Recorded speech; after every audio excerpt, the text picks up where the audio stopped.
Good evening, everyone, and thank you for joining our Woo You event tonight, titled When Glaucoma and Retina Converge by Dr. Joe Pizzimenti. I am your host and moderator tonight. My name is Dr. Ariel Sorenzi.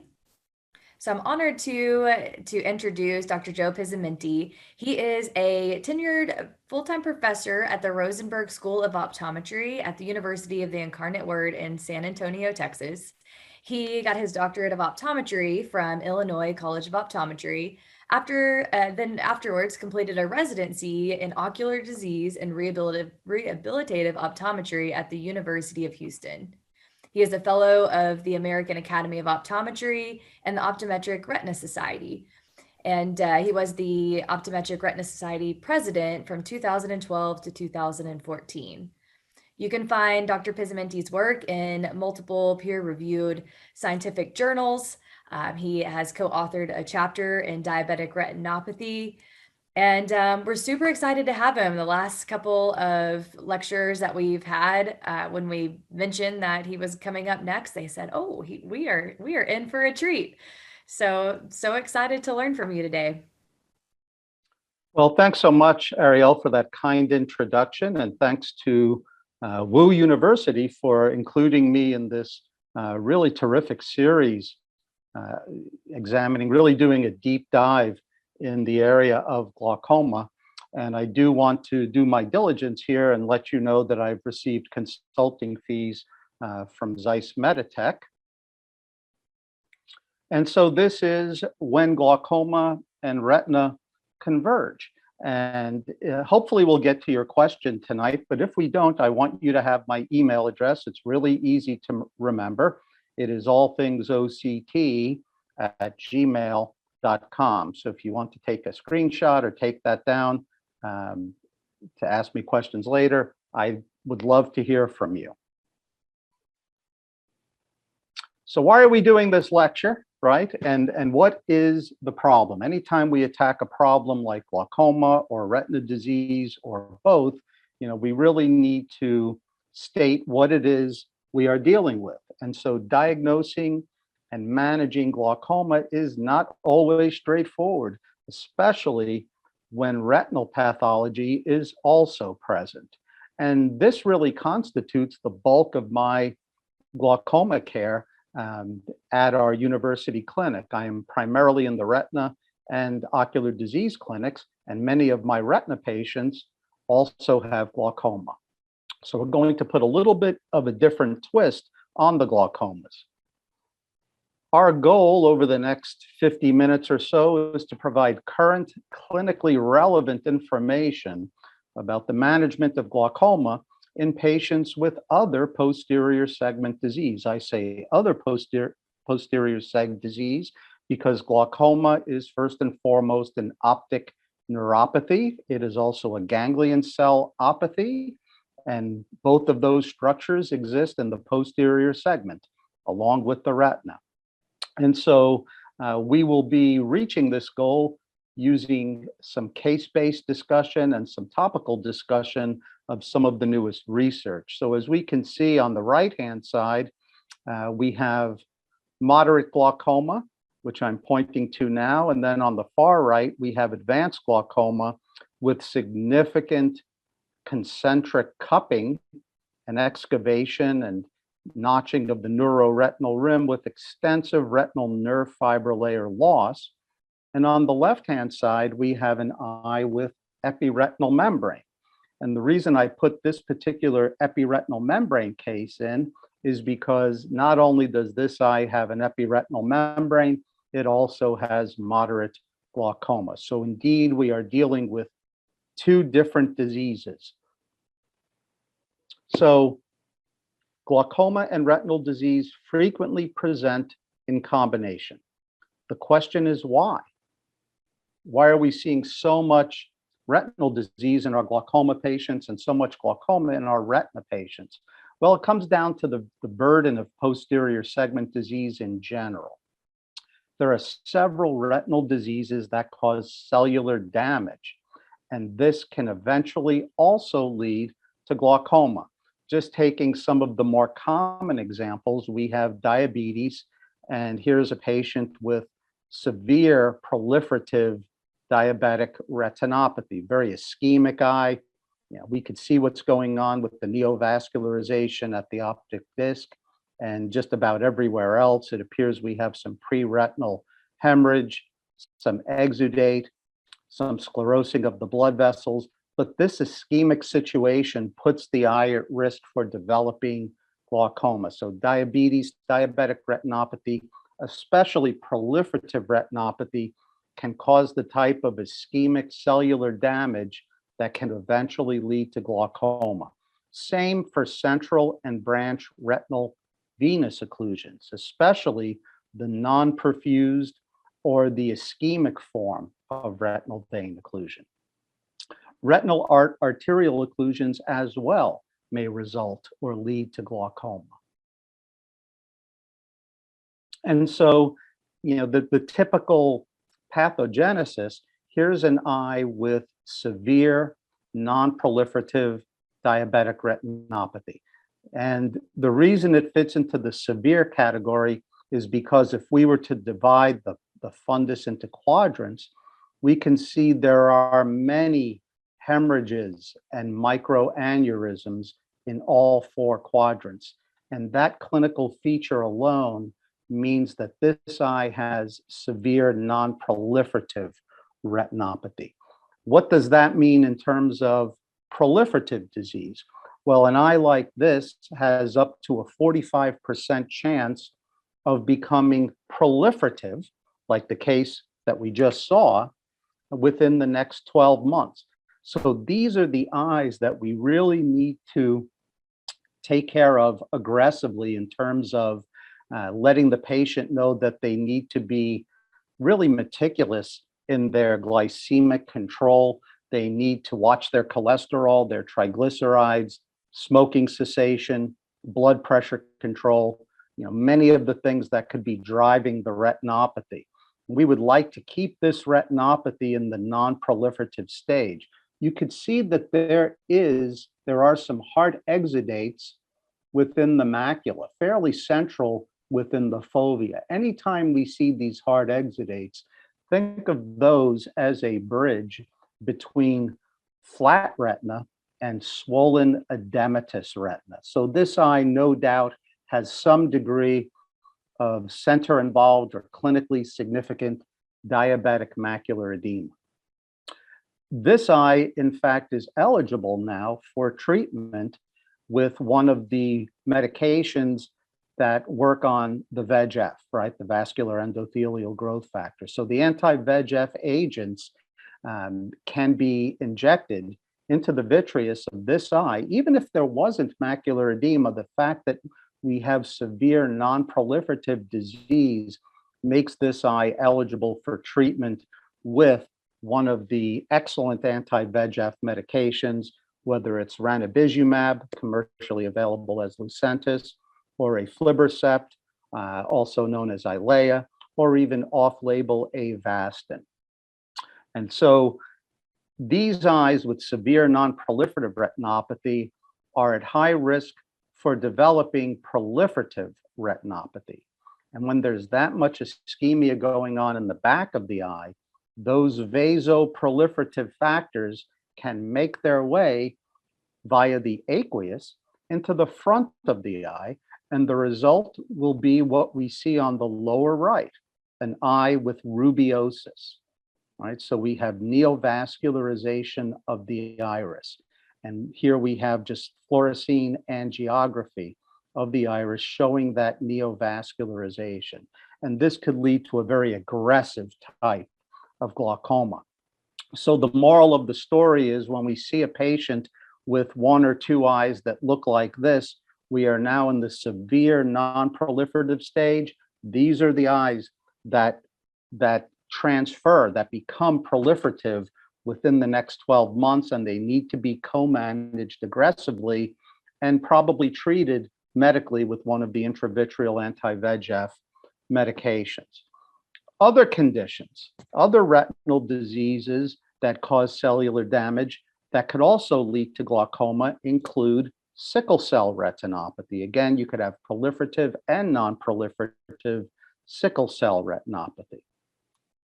And then there's hypoperfusion retinopathy, which we're looking at on both of these slides. Note the mid-peripheral hemorrhages and the dilated, but really not too tortuous veins or venules. And we see on the right-hand side, many dot hemorrhages in that watershed zone in the mid-peripheral aspect of the fundus. These are the hallmarks of hypoperfusion retinopathy, which results from significant carotid arterial occlusive disease.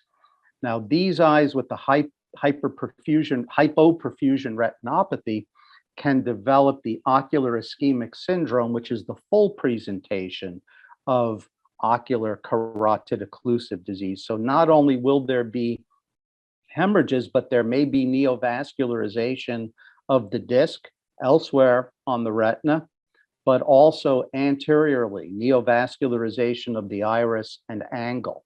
Oftentimes, there will be significant IOP rise because of neovascular glaucoma or an anterior chamber reaction in that eye with the ocular ischemic syndrome. Many of these patients will have a unilateral cataract as well in the ischemic eye. So, sickle cell retinopathy and hypoperfusion retinopathy, the ocular ischemic syndrome, maybe not as common as the diabetic retinopathy or the vein occlusions, but something we should be aware of with respect to glaucoma. And then certain malignancies, as well as posterior uveitis, can also result in glaucoma. Then there are certain retinal diseases that maybe don't cause glaucoma, but they're associated with a higher risk for that patient to develop glaucoma. And probably the most important of these diseases is high myopia or degenerative myopia. And here we can see this is axial myopia, right, with a very long axial length.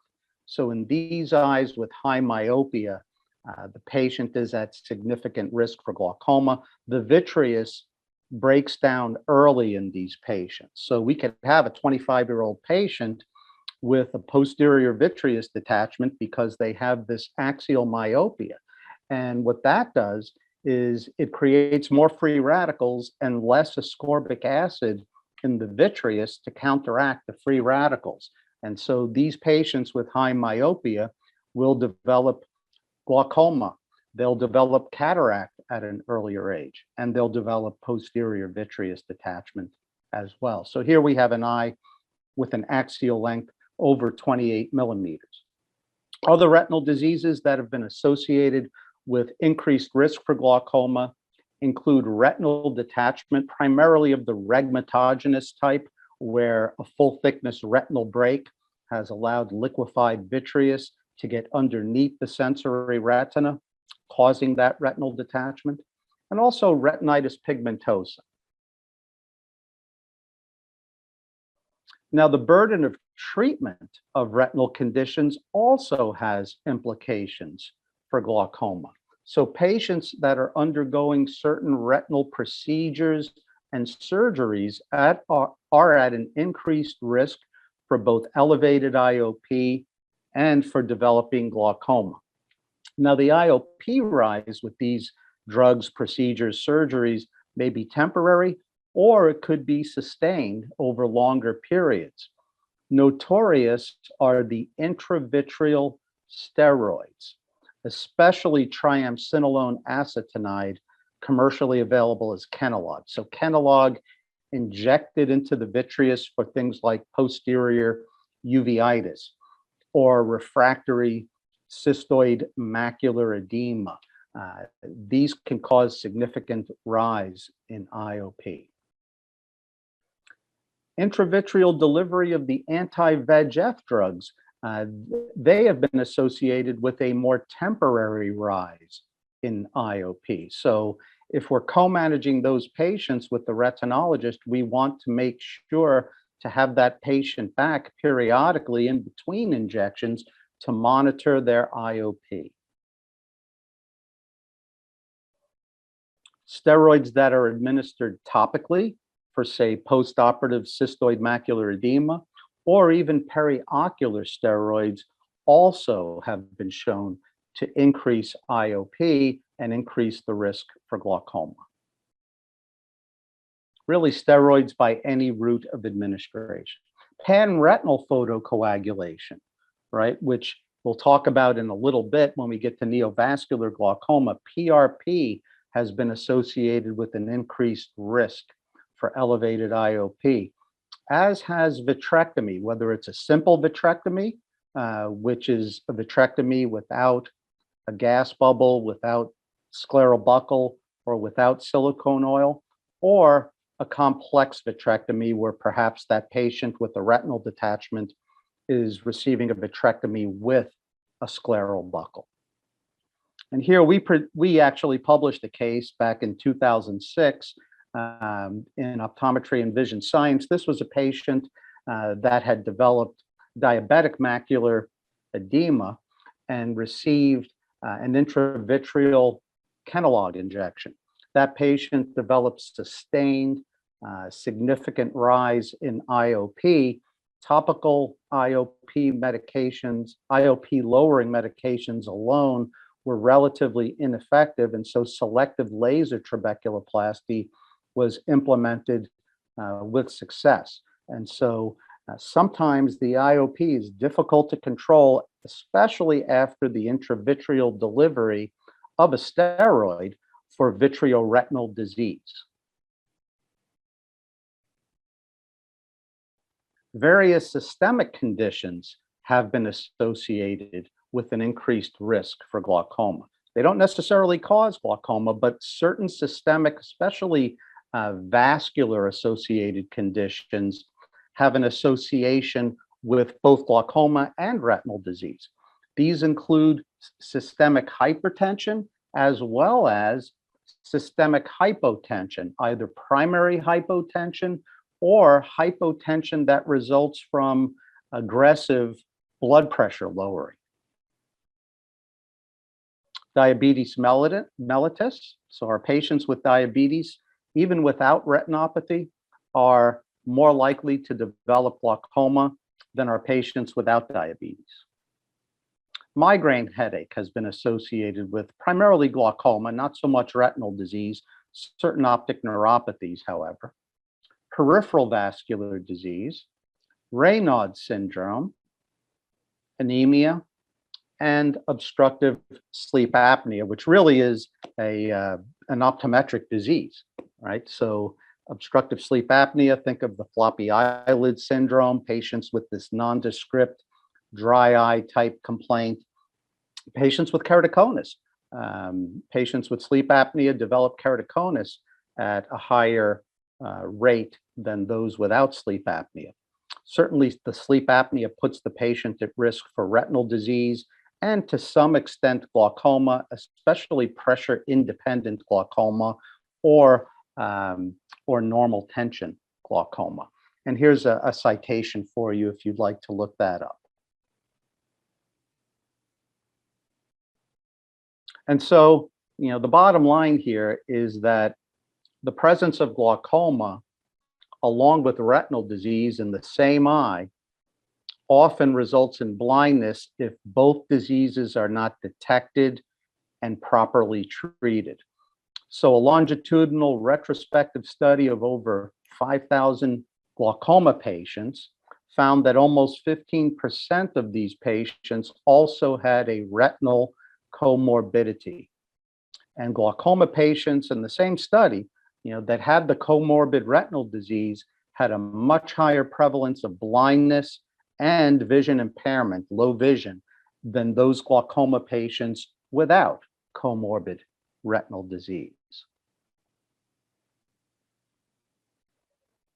So at this point, I'd like to stop lecturing, and these progression analyses, by the way, are, a great way to follow eyes that you suspect have glaucoma or that you're treating for glaucoma, to follow the progression and elucidate the rate of progression. You may have to adjust your treatment in certain patients with concurrent glaucoma and retinal disease. Topical IOP lowering may not be enough for this particular patient that is progressing rather rapidly. All right. So let's take a look in the chat box. Or Ariel, if you want to ask some of the questions, I'll do my best to answer them. Yes, so one question. If you have a patient that has degenerative myopia, could there be some, thinning of the RNFL that appears glaucomatous, maybe visual field defects that would not in fact be glaucomatous? It's a terrific question. On these high myopes, these axial myopes, how do we tease that out?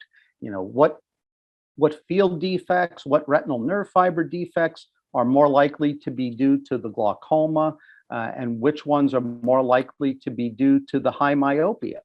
A lot of that involves really looking at the optic disc, and I realize that the disc may itself be, kind of distorted too. A couple of parameters to look at: certainly the neuroretinal rim, and also the retinal ganglion cell layer. Right, the retinal ganglion cell layer on your OCT is a bit more sensitive and probably less affected than the nerve fiber layer is with respect to the stretching and thinning of the retina. But most of the time, what we need to do in these patients with high myopia that we consider to be glaucoma suspects, whether it's based on IOP, family history, or optic nerve appearance, is to follow them over time. We know that if it's truly glaucoma by definition is a progressive disease, and it will progress over time. Sometimes it progresses rather rapidly, but if we're dealing with primary open angle glaucoma, this is a disease not of days or weeks. It's really a disease of years, right? Months and years and even decades. So oftentimes we decide that the patient is a glaucoma suspect, do your impeccable glaucoma workup, and follow things over time like we're doing on this series of retinal thickness evaluations with our OCT. Follow the retinal nerve fiber layer, follow the optic disc, especially the neuroretinal rim, follow the ganglion cell complex, and follow the visual field over time. Terrific question. Do we have any others? What specific type of visual field defects would you perhaps see with a myopic disc if there's a tilted insertion, for example? Right. With the myopic disc, really anything and everything, because oftentimes the disc will be tilted. And there could be a myopic disc in an eye that does not have glaucoma, but it has a field defect that mimics glaucoma. So when you're looking at these nerves, really pay attention to the area where there is, let's say, some atrophy or even staphyloma, and try to correlate that with the visual field defect. If there's, a superior temporal peripapillary thinning because of the myopia, there should be a corresponding non-glaucomatous defect. And so the defects vary depending on the degree of myopic degeneration. And some of them mimic glaucoma, which does make it more difficult. And that's why we don't look at any one factor in isolation in determining whether a patient has glaucoma. We have to look at all of the parameters and in some cases follow them over time and keep it big picture. Great. Well, let's hit one last question. Yep. This one's really good. Any suggestions for a glaucoma patient who wants to get LASIK surgery? Yeah, the patient with glaucoma that wants to get LASIK surgery, proceed with caution. In these patients with glaucomas, a lot of it depends on how much glaucomatous damage is there already. Where early glaucomatous damage that, let's say, has been stable for several years, doesn't necessarily represent a problem. If the patient has glaucoma that seems to be progressing at a rate that that really requires further intervention, I would advise the patient to avoid refractive surgery in those cases. So, as always, a case by case basis. Why don't we move on and we'll try to get some more questions later, if that's okay. Sounds great. All right. Next case, old school, I called this one because it was back in the days, back in 2004, when we really didn't have these fancy, OCTs and some of the new visual field testing algorithms. You'll see what I mean when we go through this case. So OCT back then was less widely used. There was the older time domain version of OCT, the first generation, but it wasn't as good as it is today. And OCT angiography simply did not exist. Wide field imaging did exist in 2004, but it was still fairly early in the game. And those devices have improved tremendously in recent years. So why don't you go ahead and read this case to yourself? I'm going to take a sip of my Perrier and we'll hit the highlights, right? 48-year-old Hispanic gentleman living with type 1 diabetes for approximately 20 years, has a history of ocular hypertension without glaucoma. Okay, so the patient isn't currently being treated for glaucoma, but their primary care optometrist is following them for ocular hypertension. Their primary care optometrist is also at the university where I was teaching at the time. There you can see the pinhole acuities, 20/25, 20/30 for the right and left eyes respectively. And that's consistent with grade 2 nuclear and cortical lens opacification. Goldman tonometry, as you could see, IOP 24 on the right with a corneal thickness of 595, so a little bit on the thick side. Left eye, 22 millimeters of mercury, central corneal thickness even thicker. So perhaps the Goldman tonometry is actually overestimating the IOP because of the corneal thickness being relatively thick. And here's our fundus exam. And as we look at the right eye and the left eye with our older wide field camera, we could see several blot hemorrhages, and we have smaller dot hemorrhages, and we have even smaller non-hemorrhages. These are microaneurysms, and they're barely visible.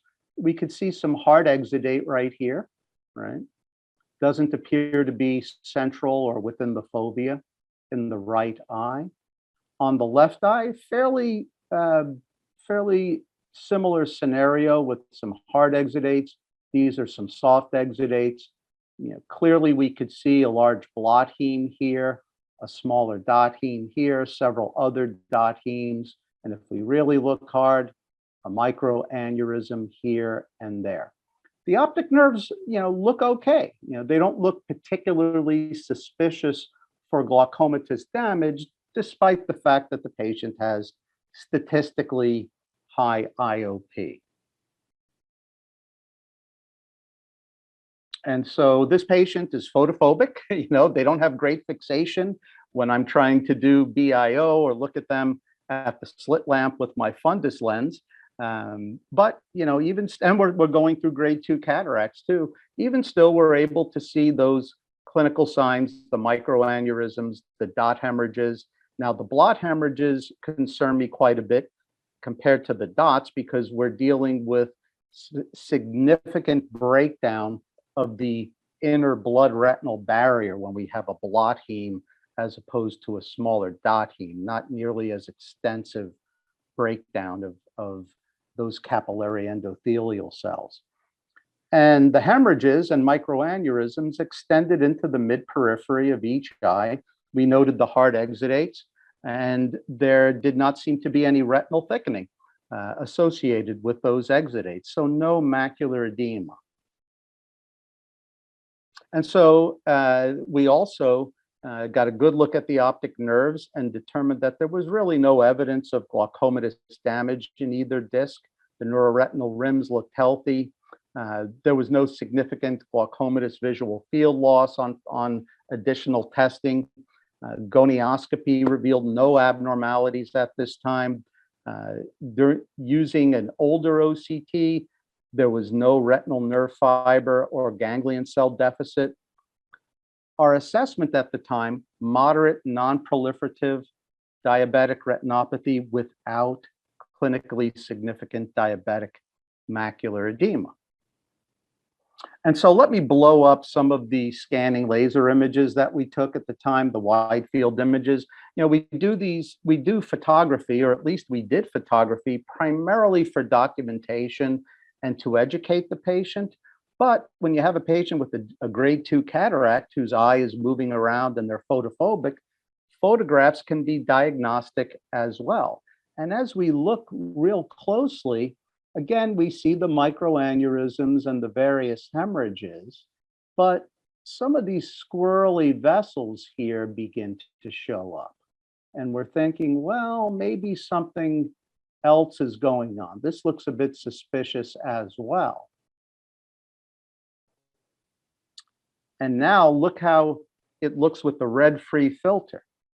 Specifically, these areas here and here, and a little bit in here and here.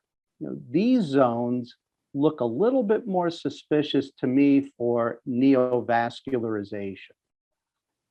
Look at how well the microaneurysms show up. So we have many more microaneurysms throughout the fundus than we initially thought. Same thing with the dot hemes and also the blot hemes, much more visible now simply by putting in a red-free filter or taking a red-free look with your ophthalmoscope. Here's the left eye. Again, more magnification here. And we see the same hemorrhages that we saw before, but there are some questionable areas that I would really like to see on red-free and maybe even additional testing. Specifically this little web of apparent vessels here.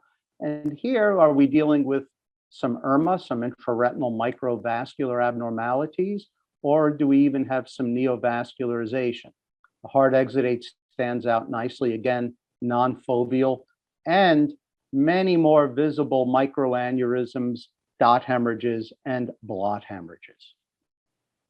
And here are the two eyes on red-free.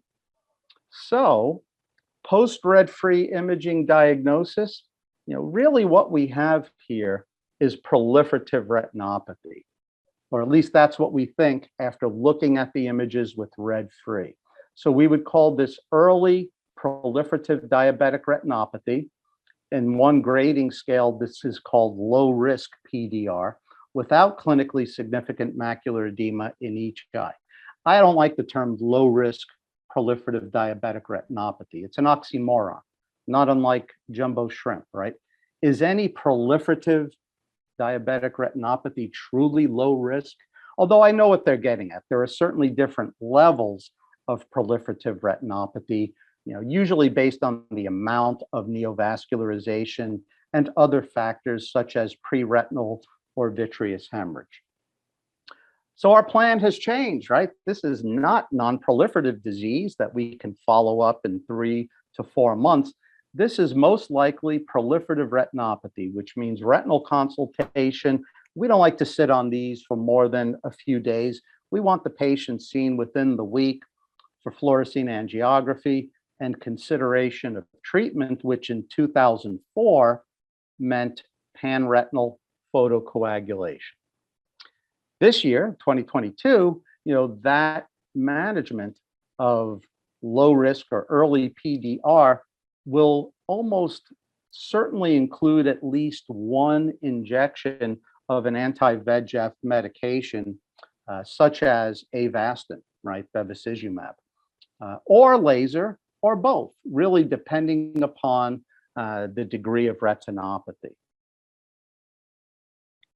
So what happened at the retinal consult?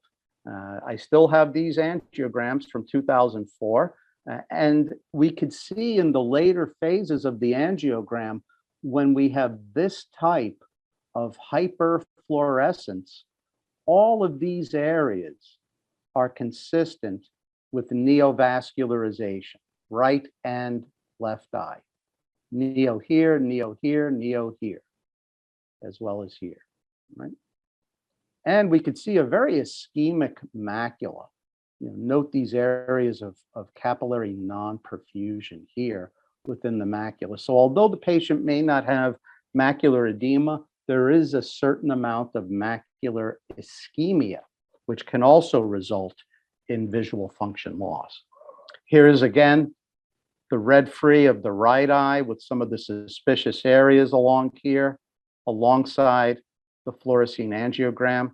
Here's another little area of neovascularization that showed up superior nasally. And here is the left eye, this little web of vessels that showed up beautifully on red free is in fact neo. We've got some more up here and up around here. So red free examination. We all have red free. We have it on our direct ophthalmoscope. We have it on our slit lamp with our fundus lens. We have it on our BIO. And most of us have it on a fundus camera, right? So red free examination and imaging clearly shows all the various signs of non-proliferative and proliferative retinopathy better than standard color imaging or standard white light imaging. Modern technology enables clinical image manipulation and digital enhancement. So even with our old clunker of a wide field camera, much improved now, but back then we were still able to digitally manipulate the images. So my advice is take the images after you do your fundus exam, not just for documentation, but also for assisting you in the diagnosis. Magnify those images on your screen and look especially along the vascular arcades for what? For neovascularization. Also look around the optic nerve. So neovascularization of the disc and elsewhere on the retina. And I would love to be able to tell you that the patient was scheduled for their panretinal photocoagulation. They received the PRP and they were doing well, but unfortunately, there's more to the story. The patient ended up missing their retina treatment visit. 3 visits in a row were set up and the patient missed them for reasons unknown. But they did present back to us 10 months later with the symptom of cloudy vision and moderate pain in that left eye that was getting worse by the day. There you can see the pinhole acuities, the left eye now 20/50, down from 20/30, and the IOP in that left eye is up around 52. There was grade 2 corneal edema in that left eye, and I'm sure many of you have already figured out that this patient developed neovascularization, first at the pupillary border. Now the eye is dilated with atropine as part of our management, but you could see the neovascular tuft of vessels near the pupillary border and then growing across that iris into the iridocorneal angle. So this is neovascular glaucoma, which unfortunately is still common. It's a severe type of secondary angle closure glaucoma that develops when there is significant retinal ischemia.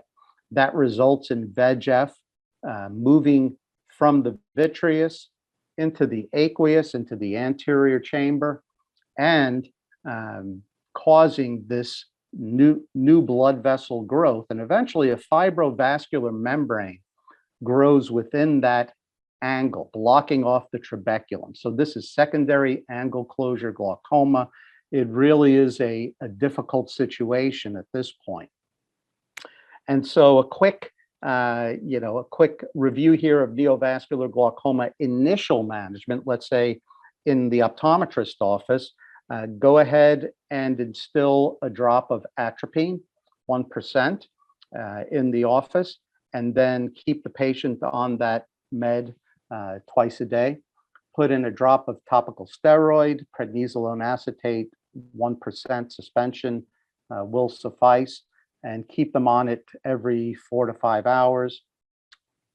Add some topical aqueous suppressants, primarily beta blockers and alpha agonists. Avoid the prostaglandins because there's already plenty of inflammation going on, but topical IOP lowering medications in addition to the steroid and the atropine.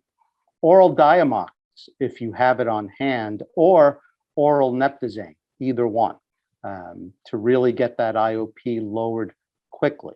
So that's really what we're doing in our office. Our next step is to get the patient to Retina, either same day or within 24 hours for anti-VEGF adjuvant treatment. The real standard treatment, the definitive treatment, is going to be pan-retinal photocoagulation, but oftentimes the retina specialist will inject into the vitreous Avastin, Lucentis, Eylea to sort of quell some of those vasoproliferative factors.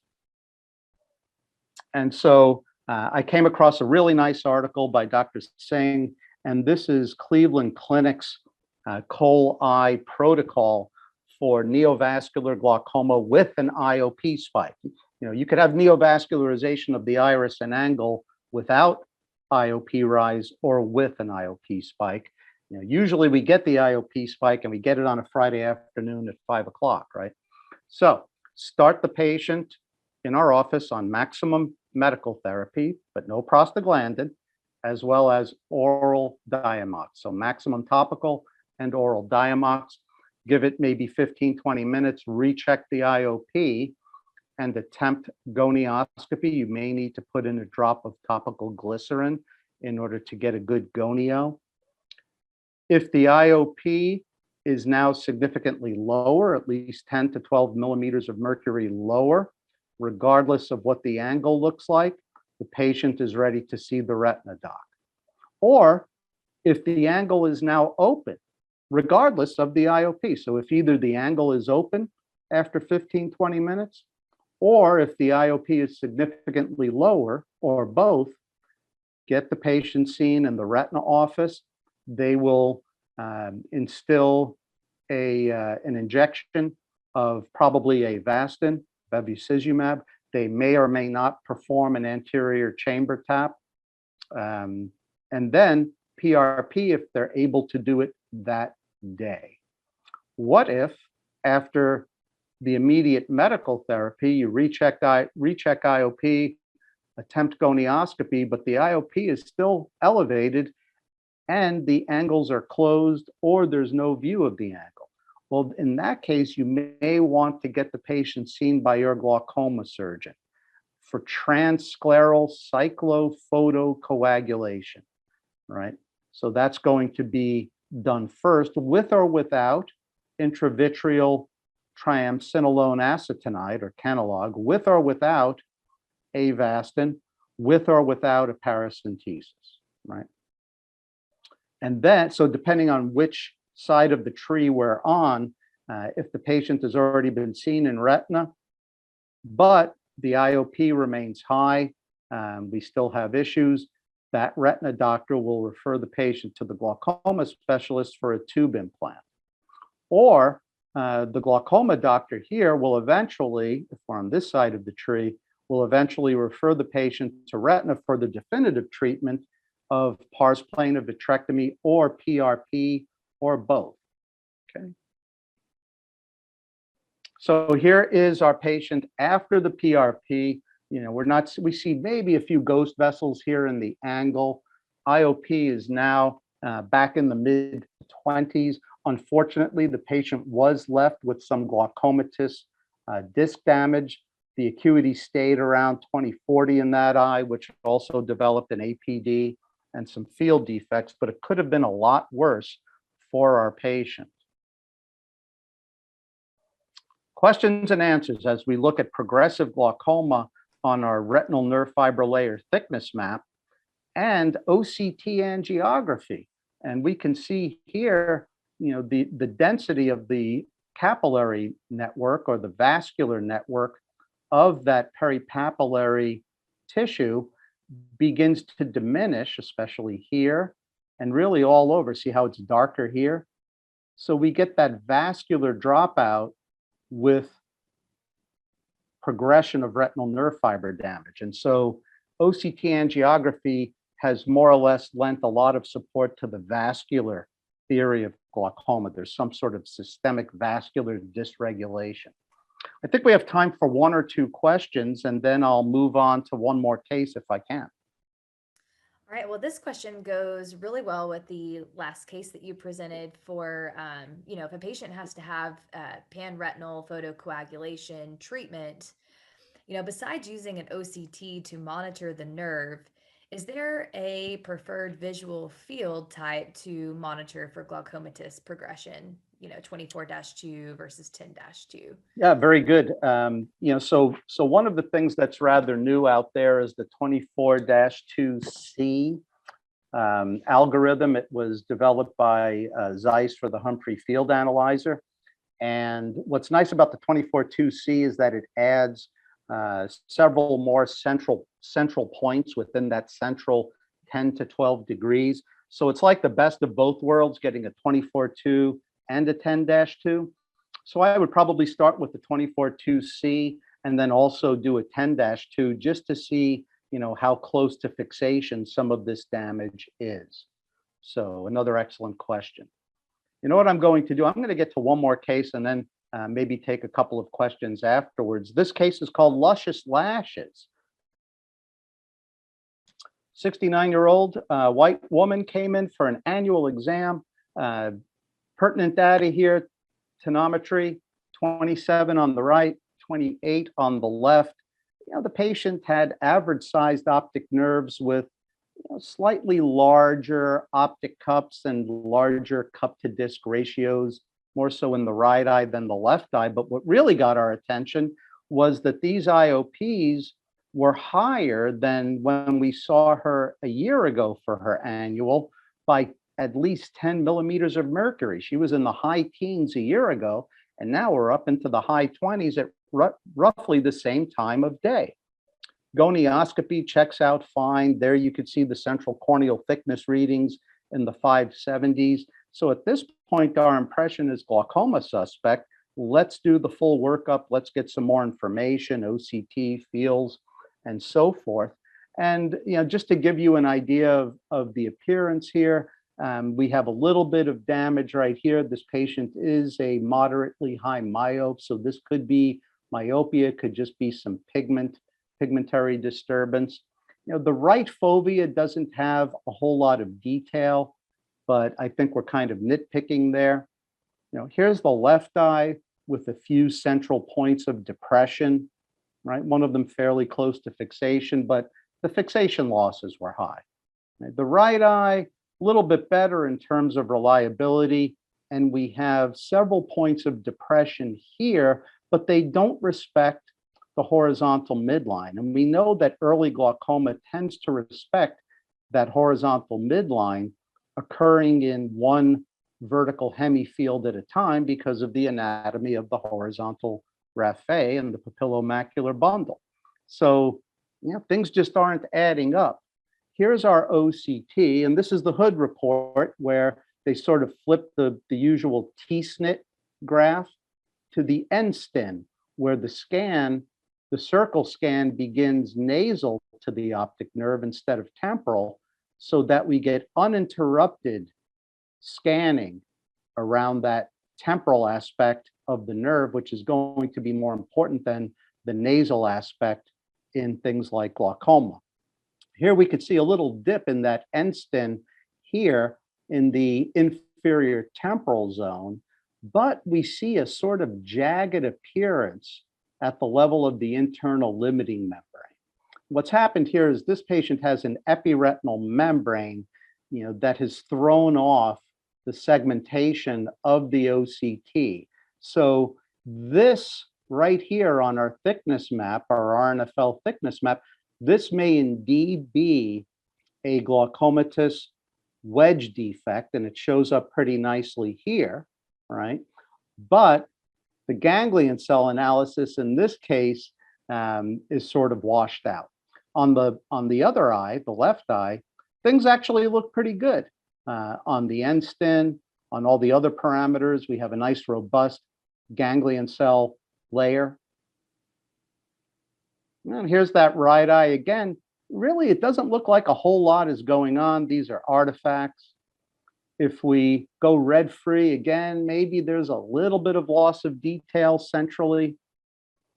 So what's going on here? Here's our differential diagnosis of clinically significant increase in IOP. Remember, this patient's IOP went up by 10 millimeters of mercury 1 year to the next.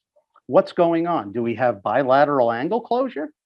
Do we have non-adherence with glaucoma therapy? Well, we didn't put her on glaucoma therapy, did we? Is the patient using a steroid now? We ruled that out. Is there a previously undetected large diurnal variation? That's a possibility. Was the patient on a systemic beta blocker last year and now discontinued it? That's a possibility.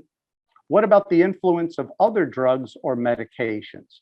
Whether it's caffeine, whether it's marijuana, was the patient taking any other medications 1 year prior that she is not taking now? So when we put the question to the patient, she indicated yes.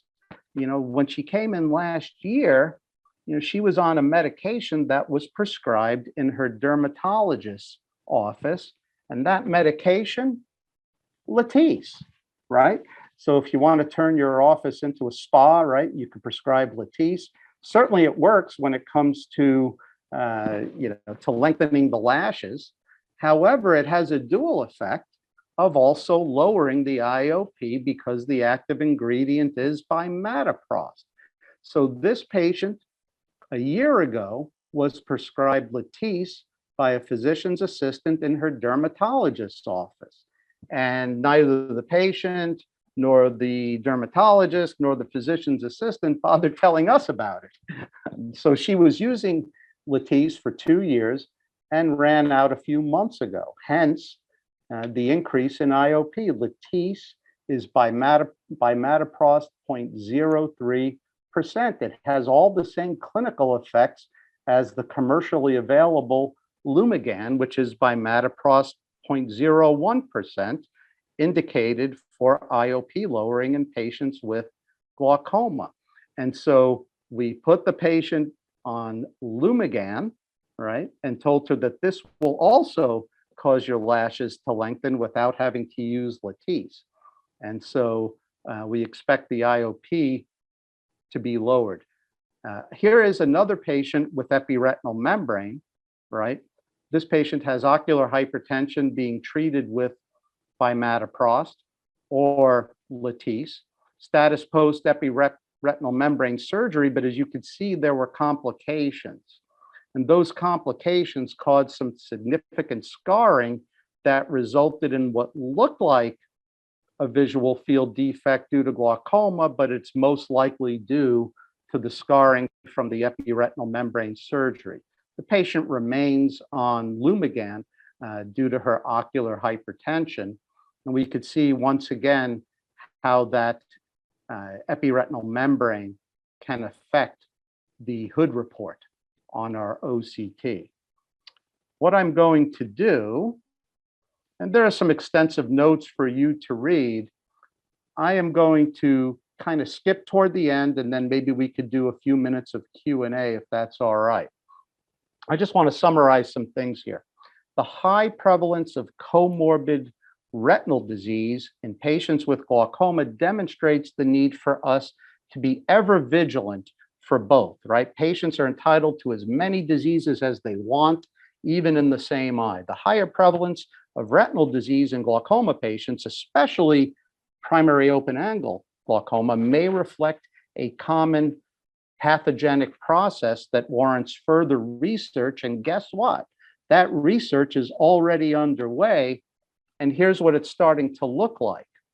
So here's the big three: diabetic retinopathy, AMD, and glaucoma when it comes to age-related eye disease, right?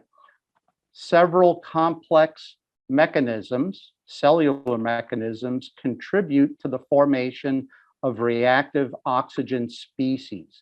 And this leads to oxidative stress.